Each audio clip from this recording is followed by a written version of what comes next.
Recording on कर लो। हाँ चलो ठीक है। तो इसे जब हम इस वाली इक्वेशन को इसमें पुट करेंगे ना, तो आपका ये जो फॉर्मूला है ये वाला आपका सॉल्व करके आ जाएगा। ठीक है, फॉर्मूला वैसे मेन है, वैसे प्रूफ कैसे होता है बस सिंपल वही बता रहा हूँ एक बार, कोई यूज नहीं आपके लिए। ठीक है, तो हमेशा बल्क डेंसिटी क्या होती है ये डिफरेंस याद रखना, और स्पेसिफिक ग्रेविटी क्या होती है। और उसके बाद में अब आपने तो गामा डी भी पढ़ लिया होगा, ड्राई डेंसिटी सोयल में।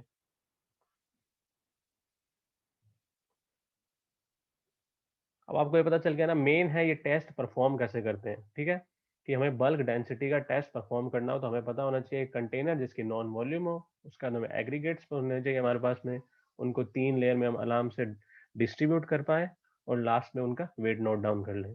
ठीक है, एग्रीगेट का जो हमारा क्या था, उसके बाद में स्पेसिफिक ग्रेविटी निकालने वाला था। इसमें मैंने आपको पिक्नोमीटर टेस्ट बताया था, कि पिक्नोमीटर टेस्ट में थे हमने लिए थे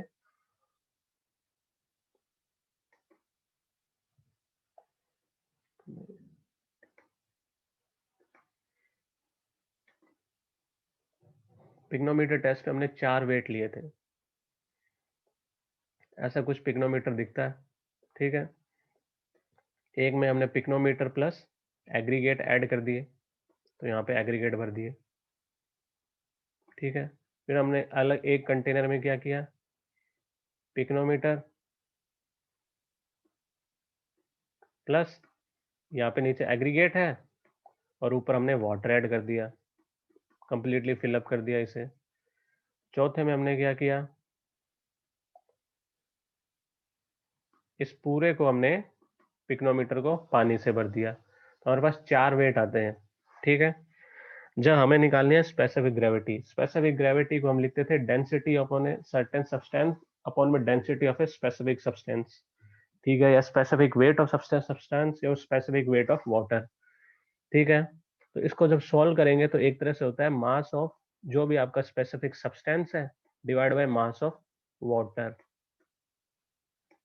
ठीक है, क्योंकि अगर मान लो दोनों जो स्पेसिफिक सब्सटेंस है उसकी वॉल्यूम सेम है, मान लो आपने जो ये वॉल्यूम ऑफ एग्रीगेट है जो आपने ली है ये वॉल्यूम ऑफ वाटर के इक्वल है।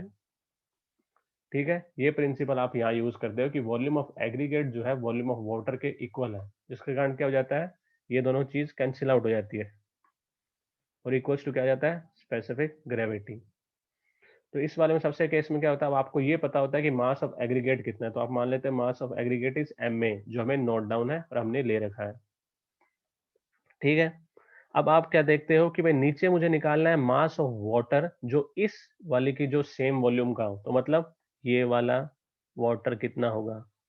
ठीक है, तो ये निकालने के लिए हम क्या करेंगे, इस वाले में से ये वाला जो कंटेनर का वेट निकाला हमने M4 ले लिया इसे, और इसे M3 ले लिया, तो हम क्या करेंगे, M3 माइनस M4 कर देंगे, तो क्या होगा, वाटर का वेट कैंसिल आउट हो जाएगा, तो ये हो गया M3 माइनस M4। ठीक है, अब हमें ये पता चल गया कि भाई अब हमारे पास क्या आ गया इससे, ये कैंसिल आउट हो गया, इतना वाटर का ये भी कैंसिल आउट हो गया। अब बचा ये 2 वेट्स, हमें माइनस करके क्या मिला, एक तो एग्रीगेट का वेट। ठीक है, और इतनी एग्रीगेट की वेट का हमें क्या मिला, वाटर का वेट। ठीक है, 2 वेट मिल गए हमें।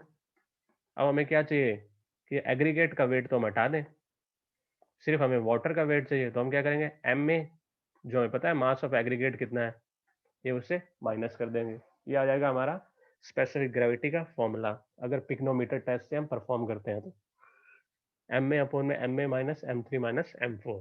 ठीक है,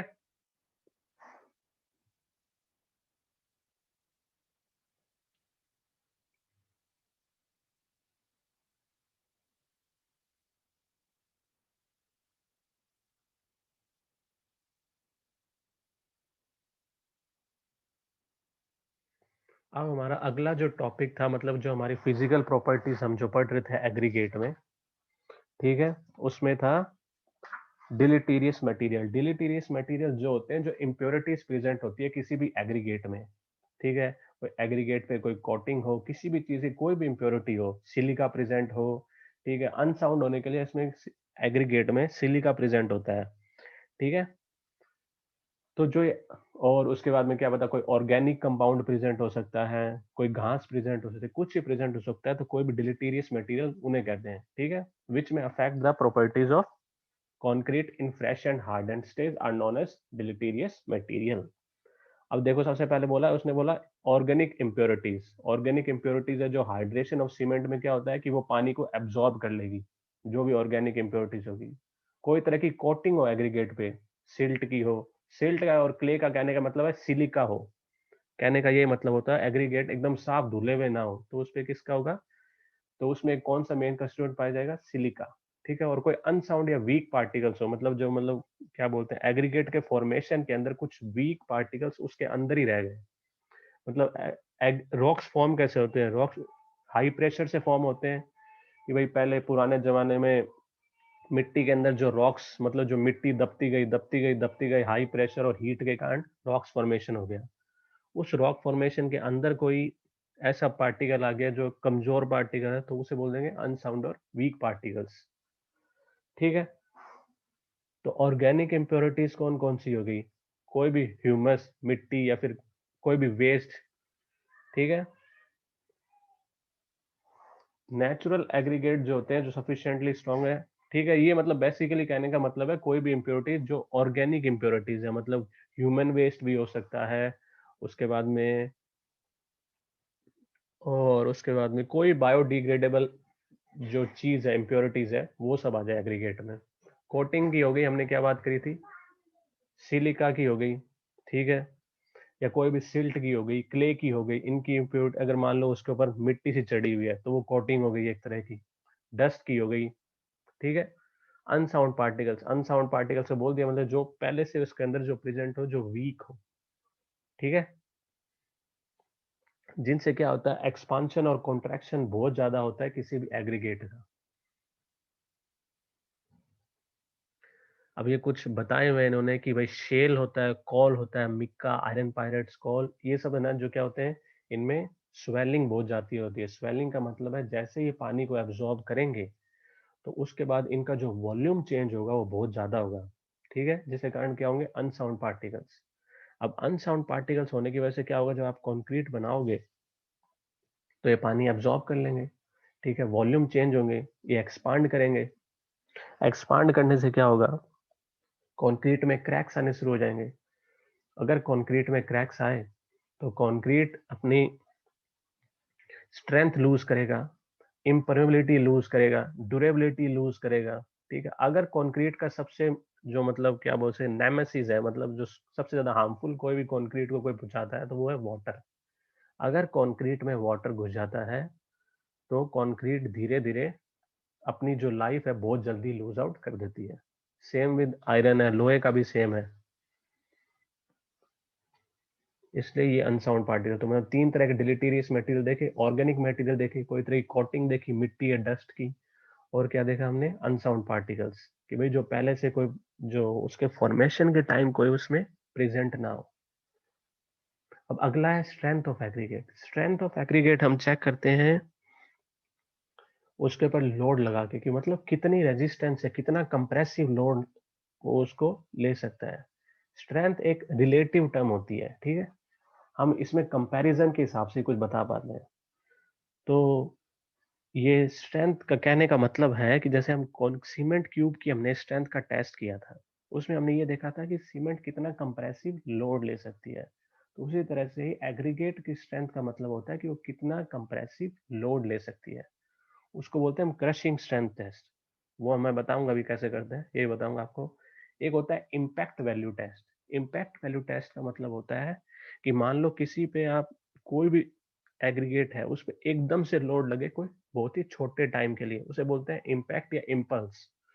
कोई भी फोर्स लगे बहुत ही छोटे टाइम के लिए तो उसे बोलते हैं इम्पल्स, ठीक है। तो उसी तरह से इम्पैक्ट टेस्ट करते हैं कि मतलब हम एक कोई हैमर लेते हैं 14 केजी का, उसको 38 सेंटीमीटर की हाइट से बार बार गिराते हैं, ठीक है। तो उससे क्या होता है कि जैसे ही वो सर्टेन एक बार उस पर वेट गिरता है तो एक तरह से इम्पैक्ट होता है उस पर बहुत ही छोटे टाइम के लिए, तो उसका होता है इम्पैक्ट टेस्ट का फंक्शन। फिर हम देखेंगे एब्रेजन टेस्ट। एब्रेजन क्या होता है कि जो सरफेस होता है ना एग्रीगेट का वो धीरे धीरे मतलब दो एग्रीगेट जब भी हमारे क्या होता है, जब रोड बनती है तो एग्रीगेट बिछाए जाते हैं, फिर उसके बाद में हम उसकी बिटुमेन की कोटिंग बिछाते हैं, ठीक है, और नीचे हमारा सैंड और जो क्या बोलते हैं एग्रीगेट का एक मिक्सचर बना के हम पूरा रखते हैं। तो क्या होता है जब भी ये जो क्या बोलते हैं रोड्स चलते हैं तो टायर और जो क्या बोलते हैं एग्रीगेट इनके बीच में फ्रिक्शन होती है। तो इन फ्रिक्शन की वजह से जो एग्रीगेट होते हैं, एग्रीगेट आपस में जो होता है उनके बीच में ट्रैक्शन होती है। तो वो ट्रैक्शन एग्रीगेट और इनके बीच में क्या होते हैं, वो फ्रिक्शन जो होती है उसके कारण क्या होता है एग्रीगेट जो होते हैं धीरे धीरे अपनी मतलब एब्रेड होना शुरू करते हैं, मतलब धीरे धीरे डिग्रेड इरोड होना शुरू हो जाते हैं। तो उस इरोजन को जो हम कि भाई कितना इरोजन होता है हमारे जो एग्रीगेट्स का, वो निकालने के लिए हम तो करेंगे हार्डनेस का टेस्ट। हार्डनेस क्या चेक करती है, उसकी अब्रेजिव वैल्यू कितनी है, ठीक है। एब्रेजन वैल्यू होती है सरफेस की, हाँ कोई रगड़ बोल लो, ठीक है। तो ये ध्यान रखना कि भाई जब भी कोई सड़क पे गाड़ी मूव करती है तो फ्रिक्शन जनरेट होता है, तो सबको ही पता है। वो फ्रिक्शन जनरेट कैसे होता है, दो सरफेस के बीच में क्या होता है रगड़ होती है, या एब्रेड होता है, या फिर सरफेस टू सरफेस कांटेक्ट होता है। अब जैसे टॉप मोस्ट सरफेस तो बिटुमन और जो एग्रीगेट होता है उनका सरफेस टायर टायर के सरफेस के साथ इरोड होता है। लेकिन जैसे जैसे आप थोड़ा नीचे जाओगे तो एग्रीगेट एग्रीगेट के साथ इरोड होता है। तो ज्यादा अगर इरोजन होगा तो बहुत जल्दी क्या होगा, सड़क पे गड्ढे होने शुरू हो जाएंगे, ठीक है। तो उसके लिए हम हार्डनेस का टेस्ट करते हैं, ठीक है। अब ये क्या एल्कली एग्रीगेट रिएक्शंस, मैंने बोला था कि कई जो होते हैं डिलीटीरियस मटेरियल उनके ऊपर क्या होता है सिलिका प्रेजेंट होता है, ठीक है। जब ये सिलिका प्रेजेंट होगा तो ये सिलिका क्या करेगा, सीमेंट के साथ रिएक्ट करेगा, ठीक है। और जैसे सिलिका सीमेंट के साथ रिएक्ट करता है तो एक हाइड्रोक्साइड कंपाउंड बनाता है, ठीक है। जिसके कारण क्या होता है, ये जो पार्टिकल होते हैं स्वेल करता है, स्वेलिंग होती है, सीमेंट फिर से ये अनसाउंड बना देता है, ठीक है। बस कहने का अल्कली एग्रीगेट रिएक्शन का यही होता है कि एग्रीगेट में सिलिका प्रेजेंट है, वो वाटर के साथ रिएक्ट करेगा, वाटर के साथ साथ वो सीमेंट के साथ रिएक्ट करेगा, और जैसे ये सीमेंट के साथ रिएक्ट करेगा तो सिलिका अगर ज्यादा कॉन्सेंट्रेशन में होगा तो सीमेंट को अनसाउंड बना देगा। सिंपल है एल्कली एग्रीगेट रिएक्शन का मतलब, वैसे आपकी शायद तक है नहीं सिलेबस में, पर तो मैंने बता दिया।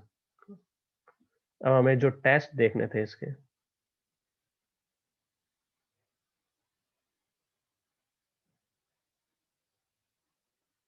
ठीक है। तो हमारा सबसे पहले था क्रशिंग वैल्यू का टेस्ट।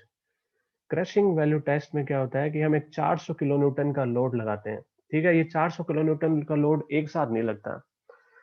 एक कंप्रेसिव टेस्टिंग मशीन होती है सीटीएम, ठीक है।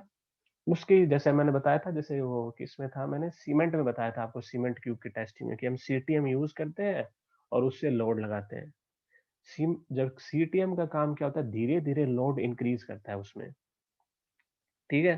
तो इसी तरह से टोटल लगता है 400 किलो न्यूटन का लोड एग्रीगेट के वाले केस में, और ये लोड धीरे धीरे इंक्रीमेंट में लगता है, ठीक है। और धीरे धीरे क्या होता है, जो एग्रीगेट होते हैं वो क्रश होना स्टार्ट कर जाते हैं, मतलब धीरे धीरे टूटना स्टार्ट कर जाते हैं, ठीक है। तो हम क्या करते हैं, टोटल जो हमारा एग्रीगेट आया था, ठीक है, उसके बाद क्या करेंगे, उस एग्रीगेट को जो अब क्रश हो गया उसको 2.36 mm की सीव से पास करेंगे, ठीक है। जो पास हो गया वो वेट नेग्लेक्ट कर देंगे, और जो वेट पास नहीं हुआ उस वेट को लेंगे, ठीक है। अच्छा अच्छा, जो वेट पास हो गया उसको लेंगे, ठीक है। जो वेट पास हो गया तो उससे हमें क्या पता जाएगा, एग्रीगेट की क्रशिंग वैल्यू, ठीक है। और ये 45% और 30% के बीच में होना चाहिए, डिपेंड करता है आप कहाँ पे यूज कर रहे हो, ठीक है। एग्रीगेट क्रशिंग वैल्यू के लिए निकालने के लिए हम क्या करेंगे, उसको सीटीएम में एग्रीगेट को रखेंगे, एग्रीगेट धीरे धीरे क्रश होगा, उसके बाद हम जैसे हमारा सर्टेन लोड लग गया उसके बाद हम वो एग्रीगेट को निकालेंगे, सीयू से पास करेंगे। जो फ्रैक्शन पास हो गया मतलब वो एग्रीगेट हमारी खराब हो गया, तो हम उसकी क्रशिंग वैल्यू चेक करेंगे, ठीक है। उसको टोटल वेट से जो हमने लिया है उसके साथ फ्रैक्शन निकालेंगे उसका, वो 30 से 45% के बीच में वेरी करना चाहिए, ठीक है। अब सबसे ज्यादा क्या होगा, कहाँ पे ट्रैक्शन होगी, मतलब सॉरी जो ये क्रश कहाँ होगा इजीली? ये रोड्स पे होगा तो यहाँ पे कम होनी चाहिए। बेटा स्टैंडर्ड टेस्ट है 2.36 ही लेते हैं, कोई वैसा कोई स्पेसिफिक नहीं है, टेस्ट परफॉर्म करने के लिए दिए हैं, ये आईएस कोड के गाइडलाइंस है, कोई इसमें वो नहीं है कि भाई 2.36 ही क्यों लिया। ठीक है, बेसिकली तो आप 4.5 भी ले सकते हो, पर लेकिन आइए क्या करते हैं कि वो लेते हैं 4 वो मतलब 4.75 की सी भी ले सकते हो, क्योंकि फिर एग्रीगेट स्टैंड में चेंज होने लग गया एक तरह से, पर लेते हैं हम 2.36 है। ये उन्हीं के स्टैंडर्ड गाइडलाइंस है कि भाई आपको जैसे ट्रैफिक लाइट पे जैसे रुकना होता है कि रेड लाइट पे ही क्यों रुकना, तो वो चीज नहीं है, उन्होंने स्टैंडर्ड गाइडलाइन बनाई हुई है कि भाई इस फ्रैक्शन से इतना परसेंटेज आ रहा है, ठीक है, तो हमें उनकी एग्रीगेट क्रशिंग वैल्यू है। अब अगला टेस्ट है ये क्रशिंग वैल्यू का जो एक मोल्ड जो हमें यूज करती है एग्रीगेट फिलअप के लिए।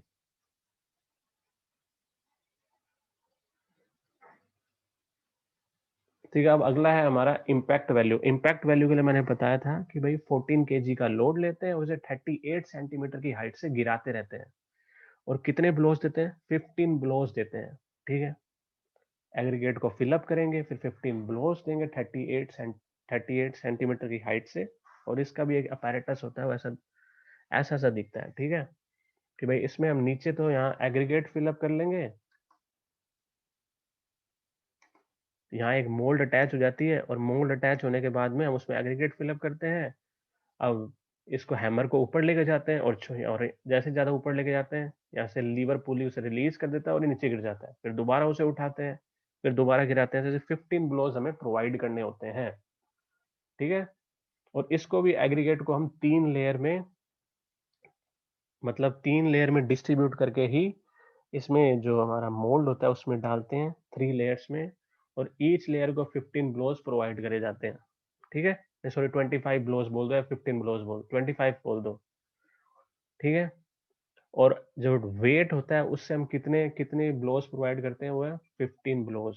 ठीक है, उसके बाद सेम जो हमने पहले वाले केस में किया 2.36 की सीव से जितना पास हो जाता है उससे हम क्या बोलते हैं? एग्रीगेट इम्पैक्ट वैल्यू, उसका परसेंटेज निकाल लेंगे। सेम 30 और 45% की वैल्यू इसमें भी होती है।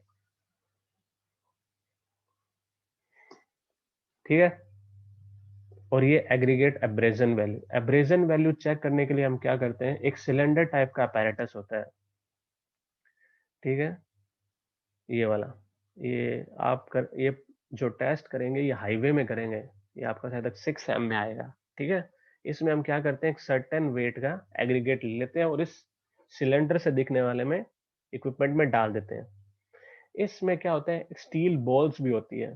ठीक है, स्टील बॉल्स पहले से प्रेजेंट होती है। स्टील बॉल काम क्या करती है कि ये सरफेस टू सरफेस एब्रेजन को इंक्रीज करती है। ठीक है, तो उन स्टील बॉल से क्या होता है, एब्रेड इरोड होने लग जाता है एग्रीगेट। ठीक है, तो हम इस सिलेंडर से इसको गोल गोल घुमाते हैं, इसकी रेवोल्यूशन होती है 30 टू 35 रेवोल्यूशन पर सेकंड।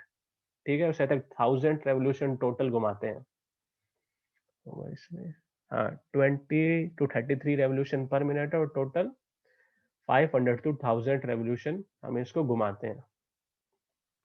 ठीक है, उसके बाद क्या करेंगे हम, सेम इस वाले केस में हम लेते हैं 1.7 की ISC।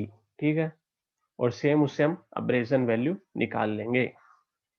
तो हमने 3 टेस्ट पढ़ लिए जो एग्रीगेट पे होते हैं, एग्रीगेट की क्रशिंग वैल्यू, उसकी इम्पैक्ट वैल्यू, ठीक है, और उसकी हार्डनेस। क्रशिंग वैल्यू हमें बताती है उसकी स्ट्रेंथ। ठीक है, एब्रेजन वैल्यू बताती है हमें उसकी हार्डनेस, और जो इम्पैक्ट टेस्ट है वो हमें बताती है उसकी टफनेस। तो 3 प्रॉपर्टीज होती है एग्रीगेट की, एक उसकी स्ट्रेंथ क्रशिंग वैल्यू, एक उसकी टफनेस इम्पैक्ट वैल्यू, एक उसकी हार्डनेस एब्रेजन वैल्यू। ठीक है, और इसके लिए लॉस एंजलिस एब्रेजन टेस्ट करते हैं और डाउरीज एब्रेजन टेस्ट करते हैं। 2 तरह के टेस्ट होते हैं एब्रेजन के लिए। ठीक है, ये हमारे हो गए टेस्ट एग्रीगेट में, और हमने एग्रीगेट की फिजिकल प्रॉपर्टीज भी देख ली।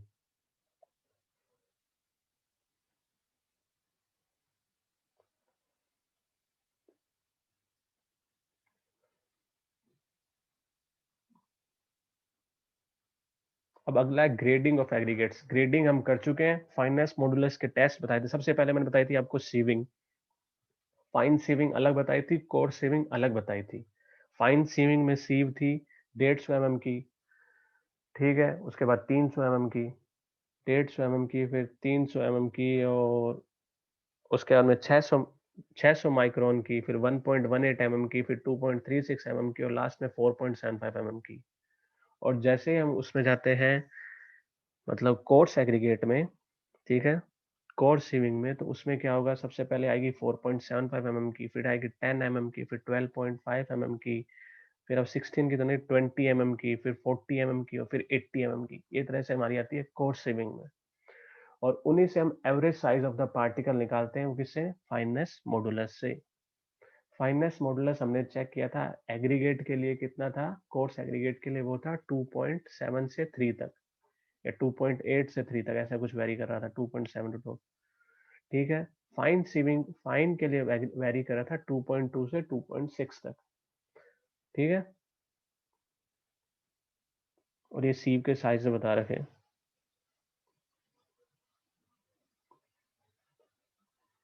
अब जो हम ग्रेडिंग करते हैं इसमें, सीविंग किस लिए करते हैं, पार्टिकल्स को ग्रेड करने के लिए कि किस किस साइज के पार्टिकल्स और कितनी क्वांटिटी में प्रेजेंट है।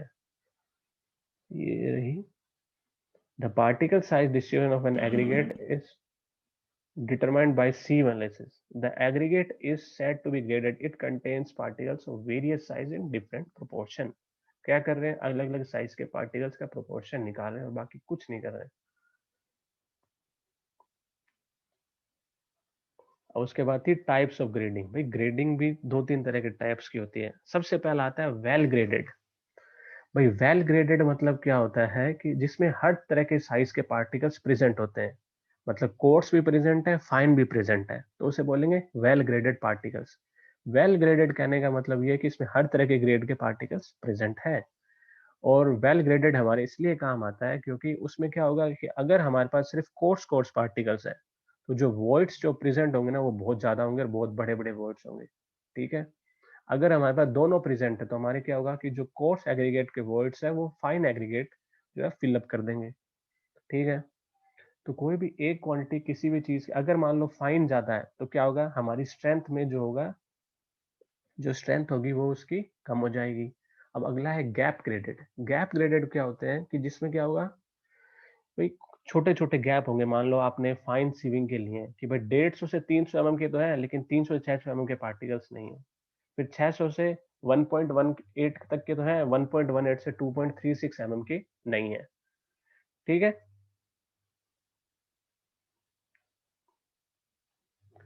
पुअरली ग्रेडेड में क्या हो गया, जैसे मैंने अभी आपको बताया था कि भाई हर तरह के पार्टिकल्स तो है लेकिन 80% कोर्स है, 20% फाइन है, ठीक है। तो इससे क्या हो गया कि जो वॉइड्स होंगे वो ज्यादा ज्यादा होंगे और वो फिलअप भी नहीं हो पाएंगे, तो उन्हें बोलेंगे पुअरली ग्रेडेड। अब क्या है कंटिन्यूअस ग्रेडिंग। कंटिन्यूअस ग्रेडिंग का मतलब वही हो गया कि भाई मैक्सिमम टू मिनिमम साइज के पार्टिकल्स सब प्रेजेंट है। तो बस वैसे तीन ही मेन होते हैं, well graded, gap graded, poorly graded, ठीक है। जैसे इसका एक ग्राफ भी होता है जो मैं सिंपल, वैसे सिंपल एक वैसे तरह से बता रहा हूँ कि भाई गैप ग्रेडेड में क्या होगा कि आपने से एक सीव होगी, आपने सीव के साइजेस लिख लिए, ठीक है, पार्टिकल्स लिख लिए, तो पार्टी हर सीव के साइज के साथ में पार्टिकल्स इस तरह से वेरी कर जाएंगे, तो भाई certain fraction of particles. Cap graded में क्या होगा, यहाँ पे है, यहाँ पे नहीं है, फिर यहाँ पे है, यहाँ पे नहीं है, तो मतलब कुछ पार्टिकल्स के साइज मिसिंग है। पुअरली ग्रेडेड में क्या होगा, एक सर्टेन फ्रैक्शन के पार्टिकल्स जो होंगे, जैसे यहाँ मान लो इस तरफ मान लो मैंने सीव लिख रहा हूँ, ठीक है, इस सीव के पार्टिकल्स ज्यादा हो जाएंगे, इन सीव के पार्टिकल्स ही नहीं होंगे, जो इधर 2.36 आगे जैसे कोर्स और सीव बढ़ती जाएगी, मतलब इन सीव के पार्टिकल्स, इन सीव के पार्टिकल्स ही नहीं है। ये हो जाएगा हमारा गैप ग्रेडेड। अब अगला है ग्रेडिंग का इम्पैक्ट क्या होता है हमारे ऊपर, इफेक्ट क्या है उसका। तो भाई सबसे पहला आएगा स्ट्रेंथ, ठीक है। अगर मान लो क्या हो गया, ठीक है, coarser grading is required if concrete low water cement ratio whereas high water cement के लिए, ठीक है। स्ट्रेंथ पैरामीटर्स, ठीक है। बट क्या होगा कंक्रीट के, अगर मान लो कोर्स एग्रीगेट किसी फ्रैक्शंस में कम होंगे तो वो क्या करती है, उसकी स्ट्रेंथ को इनडायरेक्टली इम्पैक्ट करती है, ठीक है। वॉइड्स, वॉइड्स अगर गैप ग्रेडेड होंगे किसी और चीज में होंगे तो वॉइड्स ज्यादा प्रेजेंट होंगे as compared to well graded. उसके बाद में ब्लीडिंग, ब्लीडिंग आएगी भाई लैक ऑफ फाइनर ग्रेडिंग, मतलब फाइन ग्रेडिंग के जो पार्टिकल्स है वो कम है, ठीक है। और जिसके कारण क्या होगा, ब्लीडिंग।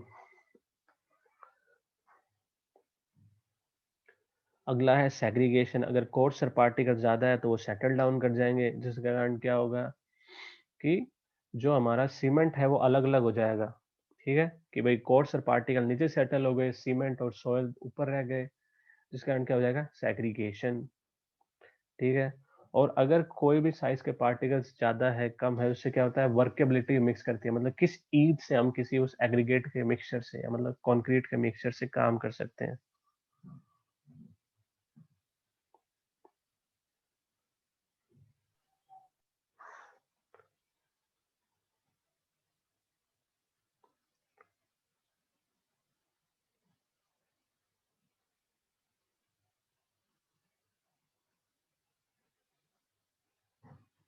ठीक है, फाइनेस मॉडुलस के टेस्ट हमने देख लिया था पिछली बार, फिर भी एक बार मैं है अपने थोड़ा सा टाइम,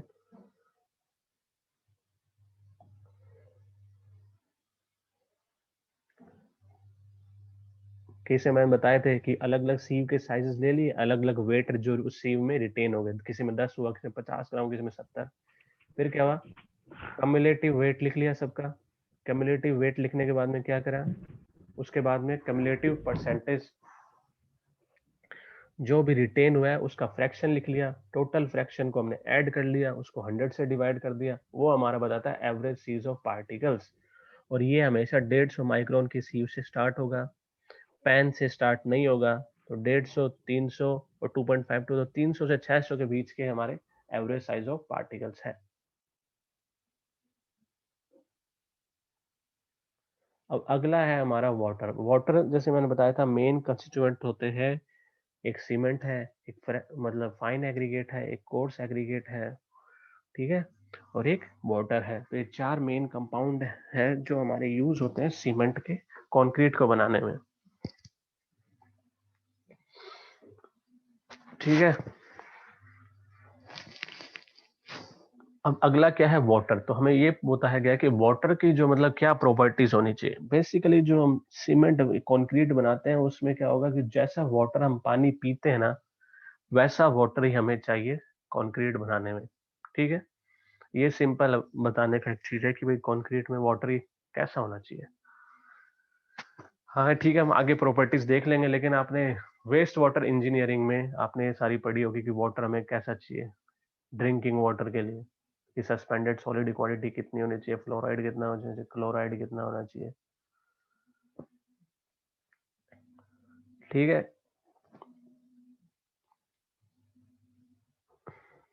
अब फंक्शन ऑफ वाटर क्या होता है कंक्रीट का, सबसे पहले पहले कंक्रीट काम क्या करती है, वाटर क्या काम करता है, हाइड्रेशन रिएक्शन करता है। सबसे मेन काम होता है हाइड्रेशन रिएक्शन करना, जिसकी वजह से उसमें जो एडहेसिव प्रॉपर्टी आती है वो आती है।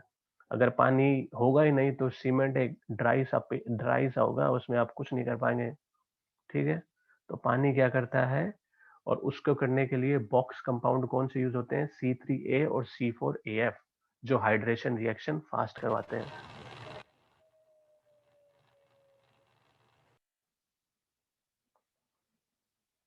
ठीक है।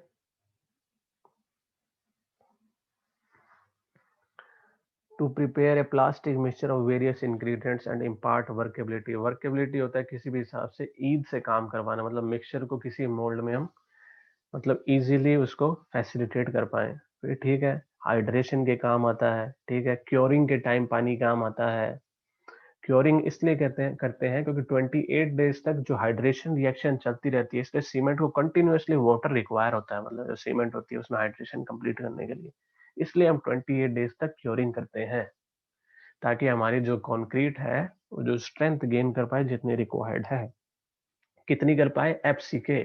एफसीके होती है characteristic strength of concrete at 28 days. ठीक है। Portable water as mixing water, the common specification of regarding quality of water should be fit for drinking, मैंने बताया ना, बस ड्रिंकिंग के लिए फिट होना चाहिए, सारा काम हो जाता है। ठीक है। पीएच का वेरिएशन 6.5 टू 8.5 होता है। सस्पेंडेड सॉलिड 2000 पीपीएम से कम होने चाहिए। ठीक है। उसके बाद में और भी है, पीएच वैसे मेन होता है, सस्पेंडेड सॉलिड भी मेन है। ठीक है। और इसकी प्रॉपर्टी शायद नीचे दी है। ठीक है। उसमें एल्कलीज नहीं होने चाहिए, एल्कलीज भी कम होने चाहिए, कार्बोनेट बाई कार्बोनेट जो दोनों कम होने चाहिए, क्लोराइड, टर्बिडिटी। ठीक है। ये सारी चीज जो आपने वाटर में पढ़ी थी। सी वाटर यूज नहीं करना है, सॉल्ट्स की क्वांटिटी कम होनी चाहिए, अगर सॉल्ट्स प्रेजेंट हुए तो फिर प्रॉब्लम आएगी, क्योंकि एल्कली का काम, एल्कलीज हो जाएंगे। ठीक है। जिस कारण सीमेंट में एफ्लोरोसेंस होता है, एफ्लोरोसेंस किससे होता है, एल की वजह से, मतलब जो मैंने बताया था, एक व्हाइट कलर का जो है सीमेंट में फॉर्मेशन हो जाता है, सीमेंट एकदम व्हाइट कलर की हो जाती है, उसे एफ्लोरोसेंस कहते हैं। ठीक है। मॉइस्चर कंटेंट, बेसिकली तो वही है। ठीक है, कि जो भी आपको कंक्रीट जो है, ठीक है, जो मतलब वाटर है जो आप पी सकते हो वही होगा। तो इसमें आपको किस किस तरह के, मतलब एल्गी नहीं होना चाहिए, एसिडिटी और एल्कलाइन भी नहीं होना चाहिए, सस्पेंडेड सॉलिड 2000 से कम होना चाहिए, क्लोराइड की कॉन्सेंट्रेशन भी कम होनी चाहिए, सी वाटर नहीं होना चाहिए, उसके बाद में उसमें ज्यादा सॉल्ट्स प्रेजेंट नहीं होने चाहिए। ठीक है। सल्फेट कंटेंट कम होना चाहिए। ठीक है। तो ये सल्फेट भी एक्सपांशन कराता है, तो सीमेंट को अनसाउंड बना देगा। ठीक है। उसके बाद में डिजॉल्व सॉलिड्स भी नहीं होने चाहिए, ऑर्गेनिक मटेरियल भी नहीं होने चाहिए, क्योंकि बाद में ऑर्गेनिक मटेरियल डिकम्पोज हो जाते हैं। ठीक है। और सैंड कौन सी यूज करते हैं सीमेंट के टेस्ट के लिए, हम कौन सी यूज करते हैं, एनोर सैंड। ये तमिलनाडु, चेन्नई के पास का एक है जगह, वहाँ एनोर सैंड, ठीक है, वो हम यूज करते हैं। ठीक है। और ये एनोर सैंड जो है, आईएस कोड ने हमें कुछ प्रॉपर्टीज बताई है उसकी, वो है। ठीक है। बेसिकली स्टैंड तो हम वैसे वो यूज करते हैं जो हमें रिवर से मिलती है, एनोर सैंड हर जगह यूज नहीं हो सकती, क्योंकि एनोर सैंड थोड़ी कॉस्टली है। तो हम ज्यादा जो रिवर से या फिर जो हमें कोर्सर सैंड जो हमें मिलती है, रेती जो मिलती है, हम वो यूज करते हैं।